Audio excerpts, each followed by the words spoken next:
आमिर भाई मुझे एक बात बताएं, आपने ये कानूनी बात पे अगर बात करें तो मेरा ये सवाल नहीं, मेरा सवाल है जो आमिर जिया साहब ने बात उठाई है। उन्होंने कहा है कि नवाज शरीफ साहब, जो शाबी साहब ने कहा था ना कि एक घड़े में गिरा हुआ है, जो खुद इमरान साहब के, उन्होंने कहा जी पाकिस्तान घड़े में गिरा हुआ है और नवाज शरीफ साहब घड़े से निकाल नहीं सकेंगे और सिस्टम के वो लाडले हैं और सिस्टम ने हमेशा उन पर बारिशें की हैं, चाहे सजाएं भी दी लेकिन बारिशें भी की, नवाजिशें भी की। उम्र कैद की सजा दे दी, मैं जिला वतन कर दिया और लाडले हैं फांसी अभी आता हूं आपके पास जी इलियास साहब। ये वो जजेस हैं जो शौरी और ला शौरी तौर पे जो फैसले दें वो कहते हैं कि वो ठीक होते हैं। वाह, कानून इसको भी कहते हैं। जब उनकी दिल करे तो वो 63A को रीराइट कर दें, और जब हमारे आमिर जिया साहब का दिल करे तो वो ये कहें कि चूंकि इमरान खान नहीं है लिहाजा नवाज शरीफ तो पाकिस्तान नहीं संभाल सकता। अरे भाई, जिसने 3.5 साल में वफाकी हुकूमत में पाकिस्तान की लुटिया डबो दी, उसको आप कहते हैं वो मसीहा था। 9.5 साल में उसने केपी के अंदर तबाही कर दी। जो पूरे 70 साल में कर्जे नहीं लिए वो केपी में लेके कहाँ गए? कोई चीज बनी, कोई नजर आई नहीं। करप्ट वो है जिसने सारी चीजें पाकिस्तान में बड़ी बनाई भी, खड़ी भी कर दी। चूंकि बयानिए के ऊपर लोगों को लगाया गया था, करप्ट है, चोर है, तो फैसला तो लोगों को करना है ना। तो लोग करेंगे, कबूलियत हो या मकबूलियत हो। उसकी कबूलियत यहाँ पे इन्हीं लोगों के बयानात चला दें जब ये कह रहे थे कि जी वो तो आएंगे नहीं। यहाँ पे तो बड़े बड़े शेर जमान थे जो कहते थे नवाज शरीफ ने तो आना ही नहीं, उसे वो लंदन रुक जाएगा, उसे सऊदी अरब रोक लेंगे। अब जब वो आ रहा है तो उनको ये है भाई, आपको और हमें ये इंतजार करना है कि किसको उसका जलसा कैसा है।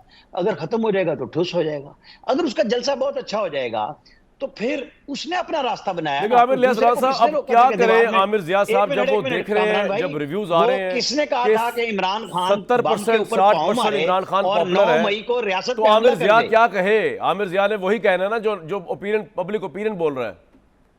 अच्छा, पब्लिक ओपिनियन कबूलियत का आपने खुद उनको काउंटर किया। नवाज शरीफ था, मकबूलियत किसकी थी?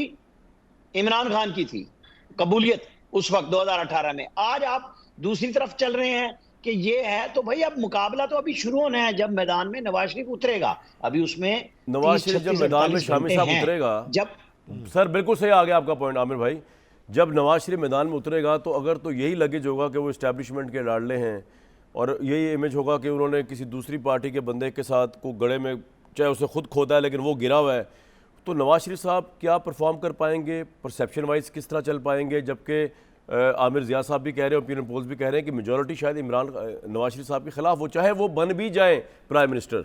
देखिए, एक बात ये कि पहले तो जो अवाम की सपोर्ट है ना सर, यानी ये कोई ऐसी चीज़ नहीं है कि जो मुंजमद चीज़ है। अवाम ने अगर अवाम का फैसला ऊपर नीचे होती रहती है। देखिए ना, अगर अवाम ने एक फैसला कर दिया तो उसके बाद तो दोबारा इंतखाबात होने नहीं चाहिए 5 साल बाद। वाह, ये बड़ा अच्छा आपने दलील दी है ना जी। फिर तो एक फैसला हो गया, हो गया, उसी शख्स को कंटिन्यू करे सारी जिंदगी के लिए वो हो जाए ताहयात। भाई 5 साल के बाद हुकूमतें बदलती हैं जी, लोग हारते हैं, जीतने वाले हार जाते हैं, हारने वाले जीत जाते हैं। तो ये अब यही मुल्क है जहां इमरान खान साहब अपनी एक सीट के अलावा कोई सीट नहीं जीते थे। यही और फिर 100 से ऊपर सीटें जीत ली। यही वो मुल्क है जिसमें वो एक बड़ी पार्टी के तौर पर आए। शामी साहब, आमिर लियास साहब को फिक्रा कहना चाह रहे हैं आपको। जी फरमाएं सर। मैं सिर्फ एक सीट पे बता दूं, चौधरी शुजात साहब का बड़ा मशहूर फिक्रा है कि ये फरिश्तियां दी सीटें सन। फरिश्तों ने सीटें दी थी जिसमें तारुल कादरी साहब भी जीते थे, एक सीट माई अख्तर साहब को। चले वो, अब आप एक सीट तो लेने दें उसको यार। अच्छा शामी साहब, मेरी गुजारिश, आमिर भाई पॉइंट आ गया आपका। जी जी शामी साहब। जब हुकूमत थी इमरान खान साहब, जी जी सर, उस वक्त क्या शर्त था? हर भाई इलेक्शन हार रहे थे। पेशावर में हार गए, डस्के में हार गए, हर शहर में, और मुस्लिम लीग नून जीत रही थी।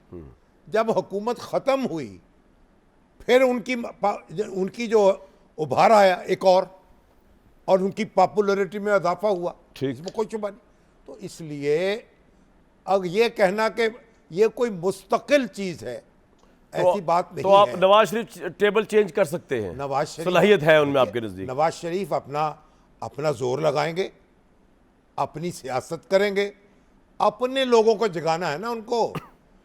आखिर अब उनको अपने लोगों को मुतहर्रक करना है, पीटीआई के लोगों को मुतहर्रक नहीं करना। पॉइंट आ गया एक सर। बात जी। दूसरी बात यह है, एक मैं अर्ज करूं सर, अगर आप देखें इस वक्त जो सलाहियत है हुकूमत बनाने की और चलाने की, वो नवाज शरीफ में ज्यादा है। क्योंकि पाकिस्तान तहरीक इंसाफ की तो पार्टी भी तितर बितर हो गई तो है, इसलिए कि इस बुनियाद पे कह रहे हैं आप वो शायद। एक कोलिशन बना सकते हैं। इसका जवाब अगर हम ले लें आमिर जियाद साहब, उनमें बसोता साहब और नहीं, आमिर जियाद मैं से एक बात अर्ज जी कर जी रहा हूं, सर, वो एक कोलिशन बना सकते हैं। ठीक। वो दूसरी सियासी जमातों को अपने साथ मिला सकते हैं, सारी सियासी जमातों पीटीआई को छोड़ के।